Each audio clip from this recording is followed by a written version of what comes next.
Mahirap bang mamutol ng kawayan, di ba? Isang kawayan lang bang kailangan mo?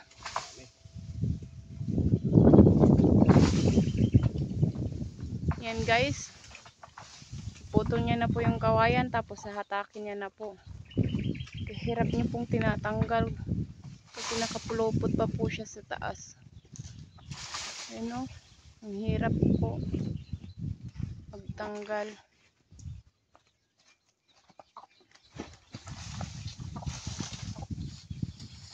Sige, kaya yan.